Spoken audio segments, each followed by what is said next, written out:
Hello, नमस्कार। माणा प्रताप की online classes में आप सबका एक बार फिर से स्वागत है। पिछली क्लास में हमने डिस्कस किया था जो हमारा फर्स्ट चैप्टर है उसके भारतीय कृषि का इतिहास, शाखा एवं महत्व में हमने इतिहास तक पूरा कर लिया था। अब आगे हम भारतीय कृषि की विभिन्न शाखाओं के बारे में अध्ययन करेंगे। तो आपको फर्स्ट बता दूं कि इसकी मुख्य 3 प्रकार की शाखाएं हैं। भारतीय कृषि की मुख्यतः 3 प्रकार की शाखाएं हैं, लेकिन उनकी भी बहुत सारी अलग अलग ब्रांचेस हैं। वो सब हम पढ़ेंगे, उसका गहन अध्ययन करेंगे। तो सबसे पहले तो शाखाएं।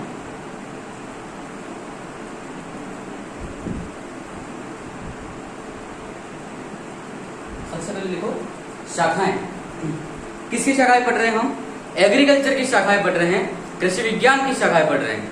ठीक है, तो इसकी जो पहली शाखा है उसका नाम है शस्य विज्ञान।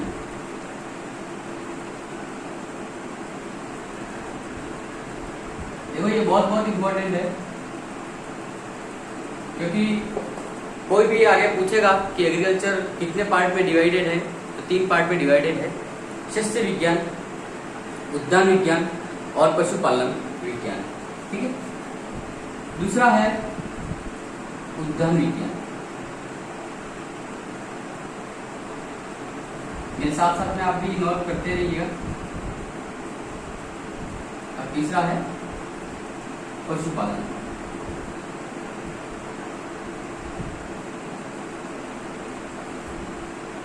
एक, दो, 3 शस्य विज्ञान, उद्यान विज्ञान और पशुपालन। अब शस्य विज्ञान में क्या पढ़ा जाता है, उसका क्या अध्ययन है, उसके बारे में देखेंगे। उद्यान विज्ञान में क्या है और पशुपालन में क्या है, इसके बारे में हम पढ़ेंगे। तो उतारो इसको अच्छी तरीके से। देखो, सबसे पहले तो जो शस्य विज्ञान है उसके अंदर जितनी भी फसलें होती है जो खेतों में उगाई जाती है, अन्न वाली फसलें, चारे वाली फसलें। ठीक है,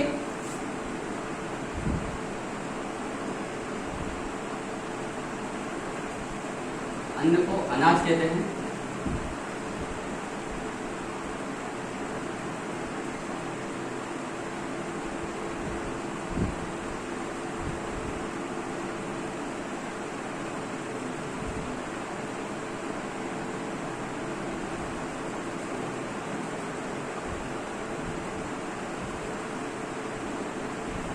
अनाज वाली व चारे वाली फसलों का अध्ययन। ठीक है, उद्यान विज्ञान।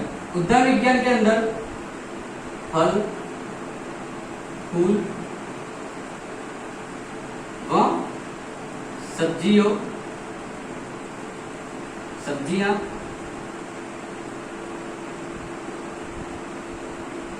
सजावटी फसलों का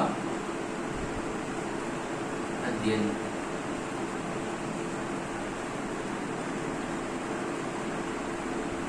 और लास्ट में जो पशुपालन है उसके अंदर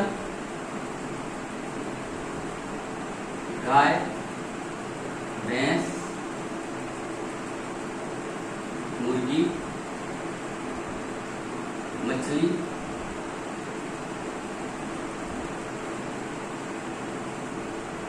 ऊंट, गाय, भैंस, मुर्गी, मछली, ऊंट, बकरी, भेड़ आदि का।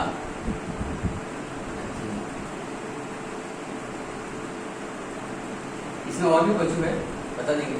देखो, 3 भागों में डिवाइड किया गया है शस्य विज्ञान, उद्यान विज्ञान, पशुपालन में। तो शस्य विज्ञान जो है वो अनाज वाली फसलें व चारे वाली फसलों का अध्ययन किया जाता है। उद्यान विज्ञान में फल, फूल, सब्जियां और सजावटी पौधों का अध्ययन किया जाता है। पशुपालन में गाय, भैंस, मुर्गी, मछली, ऊंट, बकरी, भेड़ आदि को कैसे पालते हैं उसका अध्ययन किया जाता है।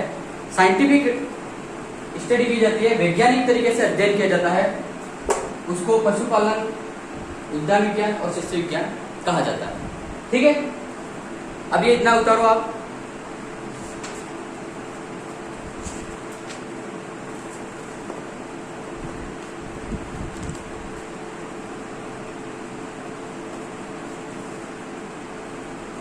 ठीक है, ये इसकी शाखाएं हैं। आप इसको अच्छी तरीके से पढ़ लेना होगी, है ना, इतना ही है इसके अंदर।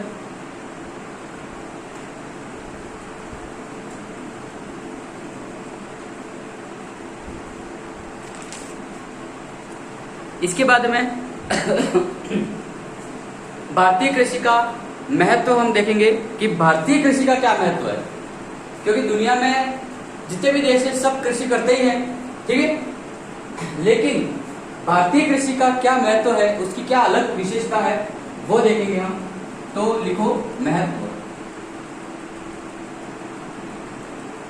भारतीय कृषि का महत्व, ठीक है। भारतीय कृषि का महत्व, सबसे पहली बात कि भारतीय जो कृषि है वो मानसून पर आधारित है।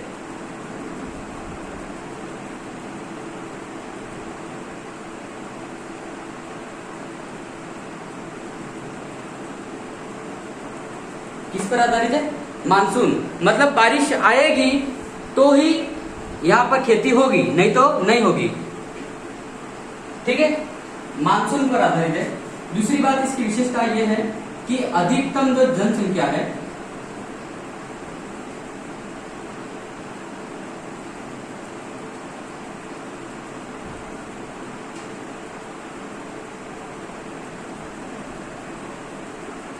लगभग 70% कृषि पर निर्भर है।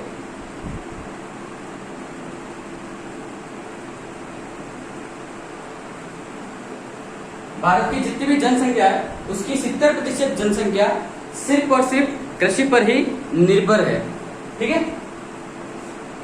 अगला पॉइंट देखो,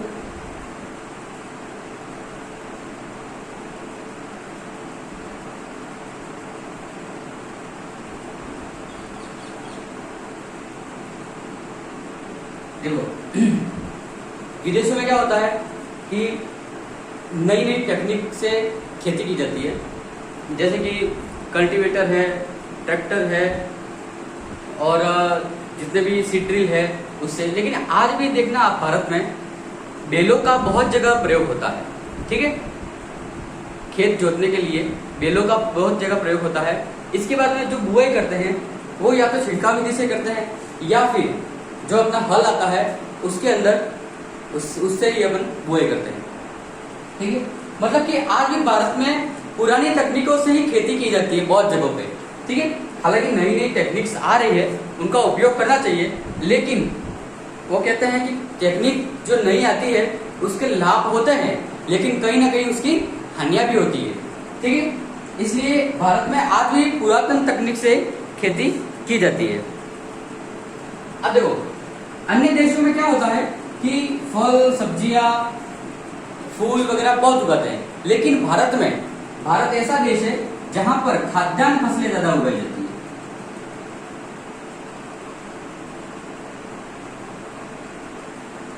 खाद्यान्न फसलें मतलब कि जो अनाज वाली फसलें हैं, जैसे कि गेहूं है, मक्का है, चना है, जितनी भी दालें आती है वो भारत में ज्यादा उगाई जाती है, ठीक है। अन्य देशों में क्या है कि बहुत ज्यादा कमाने के लिए किसी ने अपने बहुत बड़ा खेत है उसके अंदर टमाटर लगा दिए, किसी ने एप्पल की खेती कर दी, किसी ने पपीता लगा दिया, ये वो ऐसे करके वहां पे सब बागान वाली खेती करते हैं, हॉर्टिकल्चर वाली खेती करते हैं। लेकिन अपने यहाँ पर शस्य विज्ञान की खेती होती है, खाद्यान्न फसलें भारत में ज्यादा उगाई जाती है, उसकी ज्यादा मान्यता है। जैसे कि चावल भी बहुत ज्यादा उगता है, भारत में सबसे ज्यादा चावल भारत में उगता है। इसके बाद में रोजगार का प्रमुख साधन है जो वो यही है,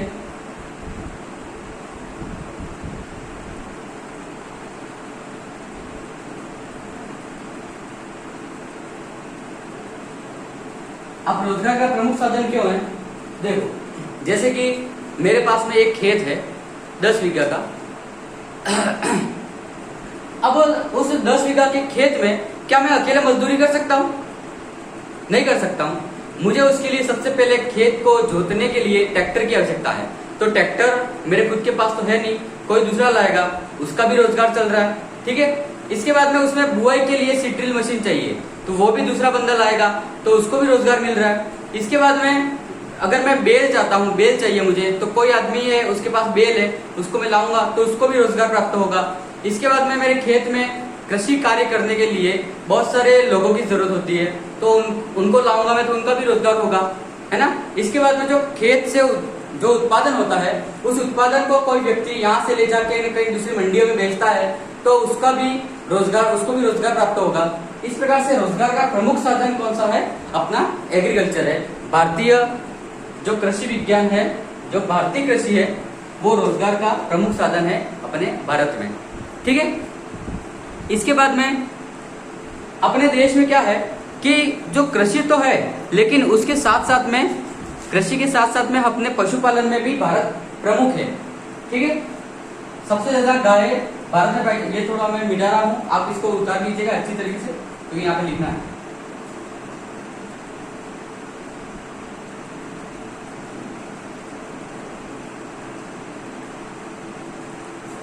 तो भारत में क्या है कि जो कृषि है उसके साथ साथ में पशुपालन भी है, तो पशुपालन को ही इसमें गिना जाता है। जैसे कि शस्त्र विज्ञान है, उद्यान विज्ञान है, उसके साथ में पशुपालन भी तीसरा लिया गया है। इसका मेन रीजन ये है क्योंकि कृषि और पशुपालन दोनों एक दूसरे के बिना निरर्थक है। पशुओं के बिना कृषि निरर्थक है और कृषि के बिना पशु नहीं जीवित रह सकते। ठीक है। तो इसमें क्या है, हमने 6 पॉइंट लिख दिए थे, 7वां पॉइंट है कि पशु चारे हेतु।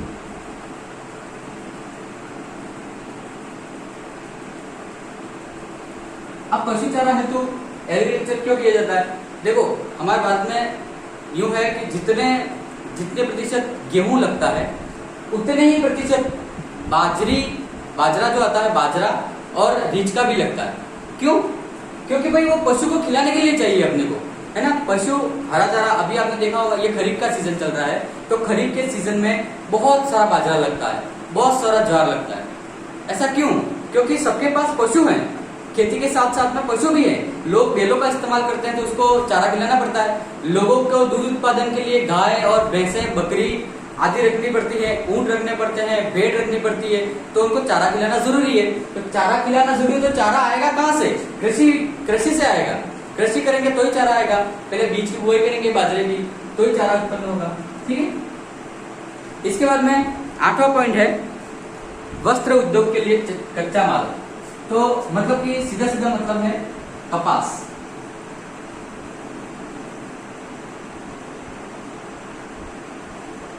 ठीक है। अपने भारत विश्व में देखा जाए तो दूसरे स्थान पर, कपास उत्पादन में दूसरे स्थान पर है। कपास उत्पादन क्यों किया जाता है? क्योंकि आज ही अपन जो कपड़े पहनते हैं वो कहां से, किससे बनते हैं? कपास से बनते हैं। ठीक है। इसलिए जो कपड़ों की जो मिलें होती है उसके कच्चा माल कहां से आता है? तो अपने कृषि विज्ञान से ही आता है। ठीक है। ये भारतीय कृषि में आता है। अब इसके बाद में क्या है, 9वां पॉइंट है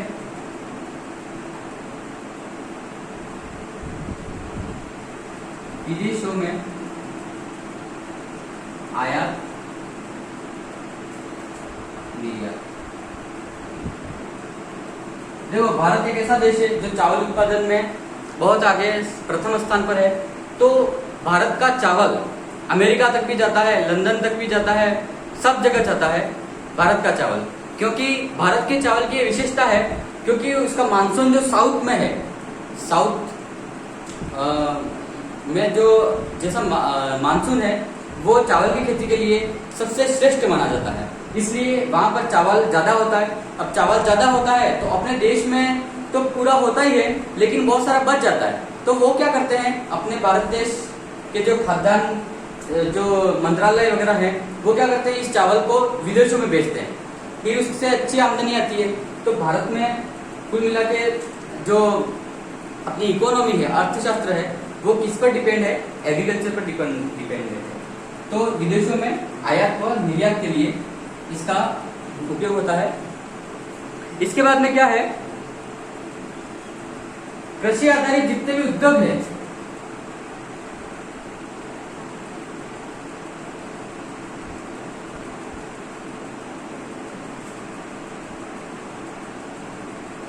कृषि आधारित जितने भी उद्योग हैं उनको चलाने के लिए हमको बहुत हमारे लिए इम्पोर्टेंट है ये भारतीय कृषि। क्योंकि देखो जैसे कि आपने टमाटर केचप, टमाटर सॉस, टमाटर की प्यूरी आती है, टमाटर का पाउडर आता है, वो आपने खाया होगा, कहीं ना कहीं उसका टेस्ट किया होगा। लेकिन वो आता कहाँ से? वो आता है अपने कृषि से, खेतों से ही आता है टमाटर। टमाटर जब खेतों से निकला होगा, उसके बाद में उस किसान ने उसको बेचा होगा, उसके बाद में उस टमाटर को किसी बड़ी कंपनी में रखा होगा, प्रिजर्व किया होगा, उसकी अलग अलग प्रकार से छटाई की होगी, इसके बाद में उसका जो केचप वगैरह सॉस वगैरह वो बना होगा, पैक किया होगा, तब हमारे पास आया होगा, है ना। और ये आपको बता दूं कि आगे जब अपन हॉर्टिकल्चर में आएंगे तो जब प्रैक्टिकल करेंगे उसमें आपको टमाटर सॉस, इसके बाद में केचप, जैम, जेली, अचार, ये सब हम आपको बनाकर दिखाएंगे अपनी स्कूल में, ठीक है। तो ये बहुत ही आनंद वाला सब्जेक्ट है एग्रीकल्चर। आप मन लगा के पढ़ोगे तो बहुत अच्छा रहेगा, क्योंकि जब हम पिछली बार हमने ये जैम और जेली बनाई थी तो जितने भी स्टूडेंट्स से बहुत खुश हुए थे।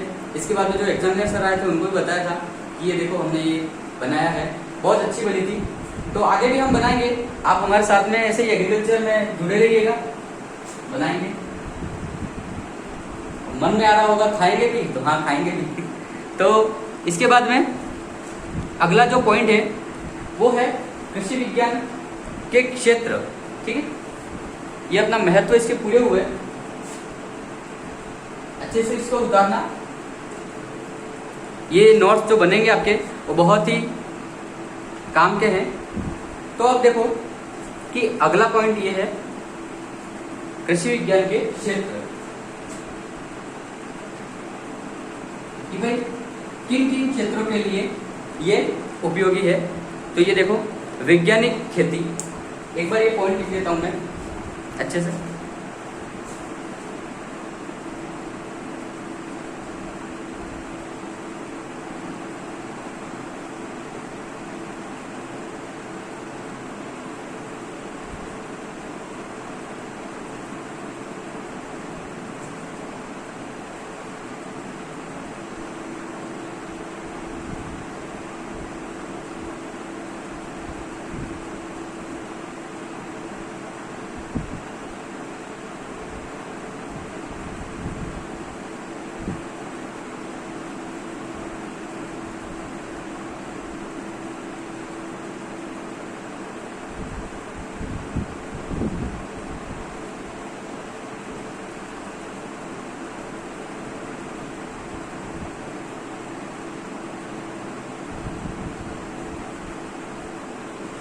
देखो ये कुछ पॉइंट है कि ये किन किन क्षेत्र, इसके क्षेत्र क्या क्या है।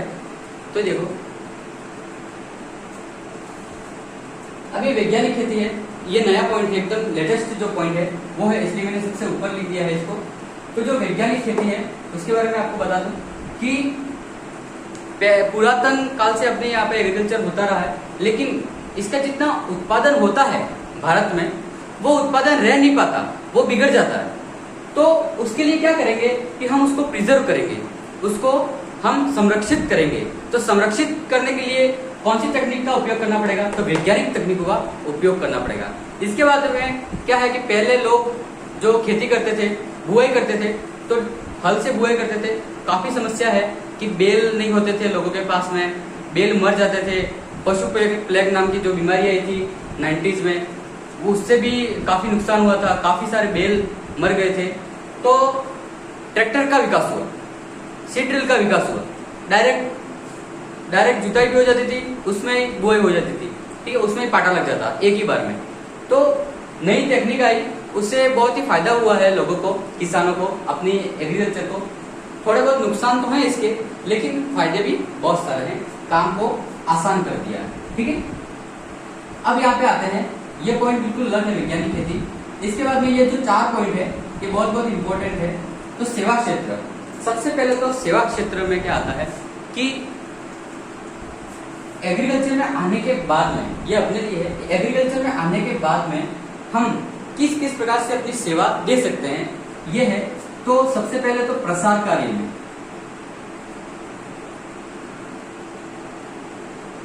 सेवा क्षेत्र में क्या है कि प्रसार कार्य में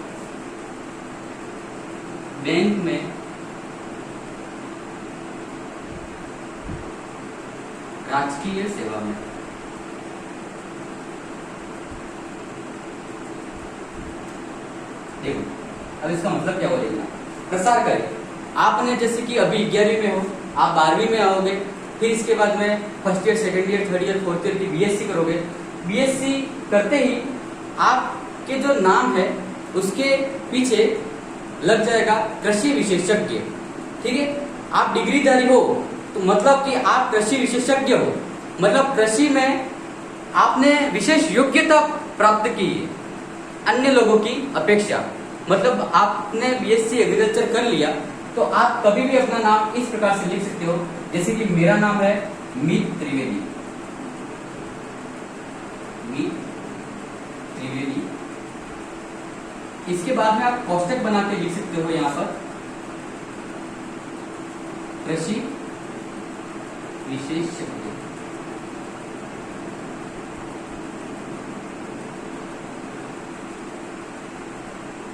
ठीक है, कृषि विशेषज्ञ ऐसा लिख सकते हो आप।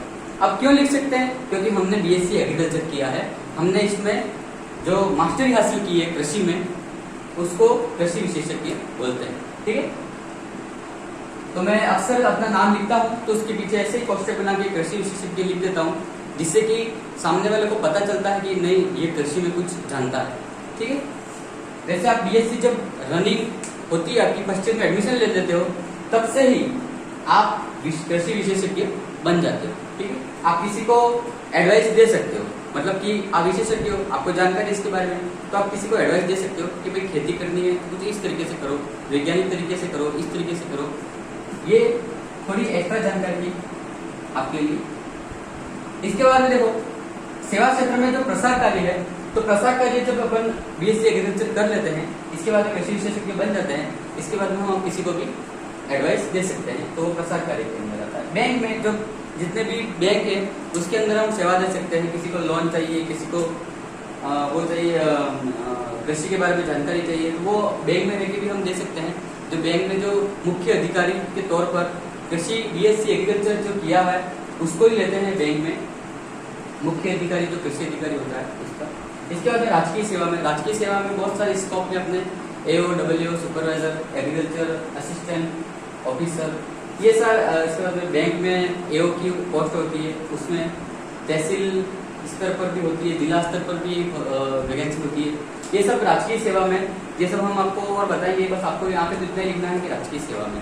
ठीक है, ओके। इसके बाद में कृषि अनुसंधान रिसर्च में, रिसर्च में क्या आता है कि जब आप बीएस जो 11 में हो, 11 के बाद में 12वीं करोगे एग्रीकल्चर से, इसके बाद में बीएससी एग्रीकल्चर से ही करोगे, एमएससी एग्रीकल्चर से करोगे, इसके बाद में पीएचडी एग्रीकल्चर से करोगे जब आप, तो आप अनुसंधान केंद्रों पर अप्लाई कर सकते हैं कि भाई मैं रिसर्च के लिए आया हूँ यहाँ पे, मुझे यहाँ पे रिसर्च करने का मौका दिया जाए, तो कृषि वैज्ञानिक बन सकते हैं आप।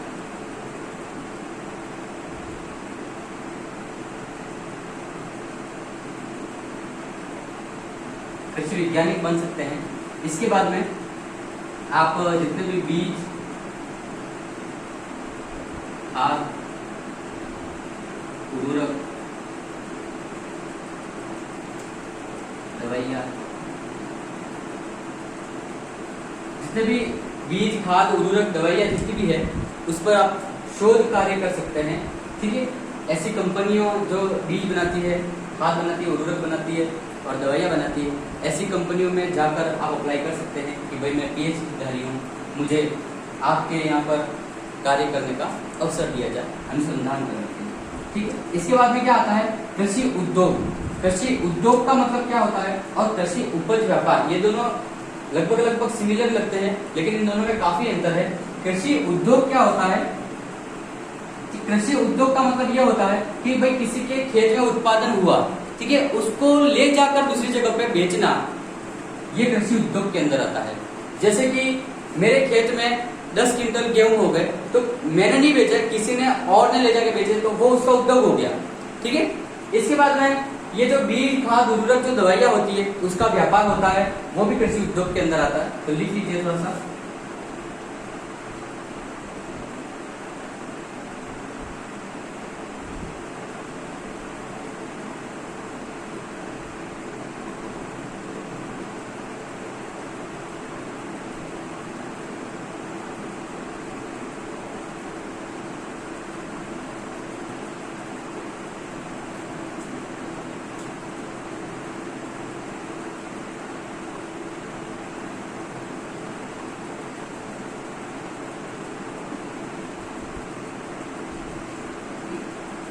उपज को बेचना, बीज खाद उर्वरकों की बिक्री आदि उद्योग, ठीक है, ये सब इसमें आता है।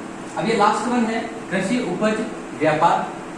तो कृषि उपज व्यापार क्या होता है, तो देखो इसमें कि जैसे कि कोई कपड़े वस्त्र उद्योग है,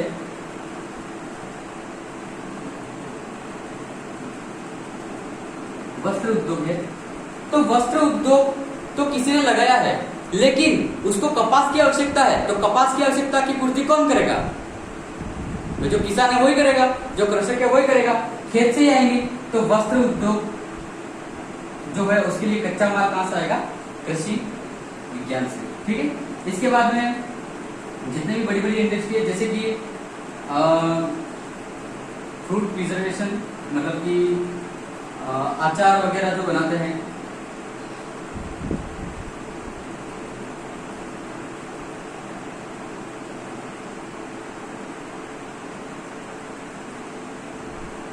अचार, केचप, सॉस, भाई अचार बनाना है आम का, तो आम कहां से आएंगे, खेतों से ही आएंगे। केचप बनाना है तो टमाटर कहां से आएंगे, खेत से आएंगे। सॉस बनाना तो कहां से आएंगे, टमाटर, तो वो कहां से आएंगे, अपने खेत से आएंगे। ऐसे जितने भी उद्योग हैं, एक दो और लिख दो आप, जैसे कि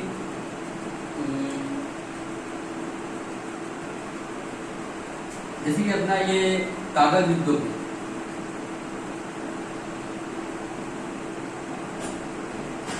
मसाला उद्योग है, ठीक है। ये सब इसका कच्चा माल कहां से आता है, अपना कृषि उपज से आता है, ठीक है। ये यहां तक है, देख लो अपने हिसाब से और लिख दो।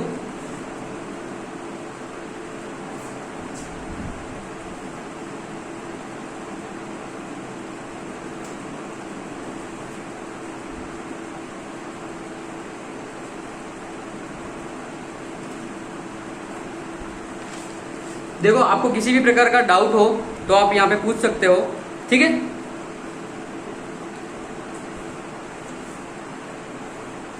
इसी के साथ में जो अपना ये फर्स्ट चैप्टर है वो कंप्लीट होता है। आगे हम और भी बात करेंगे अगले चैप्टर की। अगला चैप्टर आपको हमारे जो कैलाश सर है वो पढ़ाएंगे, बहुत ही अच्छे टैलेंटेड सर है, वो आपको बहुत अच्छे तरीके से और भी समझा सकते हैं। और मेरा मानना ये है कि आप अच्छे से पढ़ना।